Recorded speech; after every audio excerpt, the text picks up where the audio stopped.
It's day 62, and I'm away from the admin desk, thank the Lord, and the weather's a lot better, which I'm really delighted about as well. Do you know, I've just been having a meeting with this fabulous woman called Tash at Mac, because I'm bringing some of my students here next week for a makeup party, basically. 12 of us are coming along to learn from the senior makeup artists here at the headquarters of MAC in Carnaby Street and learning whatever we can from them. I'm bringing along cabaret performers, drag artists. There's a little kid called Rory that I worked with a couple of days ago that you might have seen on my vlog.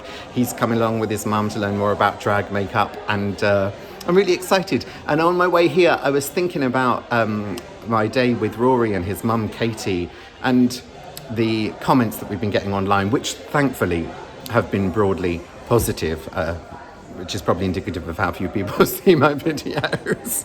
We haven't got to the dregs of society yet. And I can't get out of my mind doing that makeup tutorial and just playing with makeup. It's not a makeup tutorial. I'm not a makeup artist, but just playing with makeup and sort of normalizing what I do all the time for a little kid and his mum.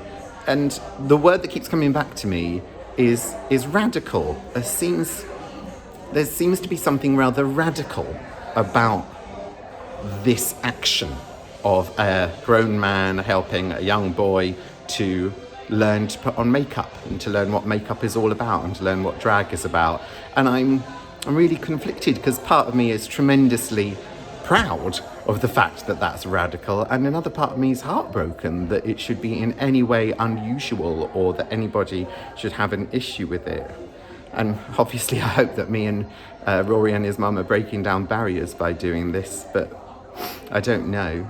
I told Katie about his mum, Katie, about when I was a little boy of Rory's age, and my God, he looks exactly the same as I did when I was 10. I showed them a photo and Katie nearly fell off her chair. I went to school on school photo day. I went to school and I decided to put my hair, which I had at the time, in a hair grip. I put a little hair grip in my hair for my school photo. And I knew it was wrong, and I knew I shouldn't do it. And I waited till the very last minute, sort of whipped it out of my bag and put it in my hair as I was queuing up for the photographer. And the photographer didn't say anything, and I don't think anyone else noticed. And then I waited until the photos came out and got sent to, given to me to bring home. And I remember the day that I handed the envelope over to my mum and she opened it. And I was really scared, like I'd broken her best china or got caught bunking off school or something. It was that sort of scared. I was really terrified. And I handed over this envelope, and she opened it out and pulled out the photograph, and she glanced at it and then just handed it back to me and went, "Send it back." And that photo, it never went in a frame, it never went on the fridge. I don't know, well, it got sent back. We didn't get any copies of my school photo that year. And this was the 80s, and the world was different, and don't blame my mum for that at all. I haven't thought about it for years and years and years since I discussed it, until I discussed it with Katie the other day. But I'm glad to say, and I'm sure my mum would be too, that the world is changing. It has changed, and hurrah for that, right? Although there is some way to go. Anyway, that's enough about makeup and hair grips and stuff. Oh, actually, there's one more thing I was going to tell you. Last night, for research for my Victoria Wood show, I watched her fabulous musical movie, That Day We Sang. And it's curious because none of the usual suspects are in it. She's not in it. There's no Celia Rimley, there's no Duncan Preston, there's no Julie Walters. It's Michael Ball and Imelda Staunton. And if you haven't seen That Day We Sang, do yourself a favour and grab a copy or see if it's on Netflix or whatever. I was sobbing like a child at the end of it in a way that I never have done before. It was life-changingly beautiful. I love this film so much. And it's the second time I've seen it. And the first time I saw it, I don't think I liked it very much. It was a bit like nonplussed, really.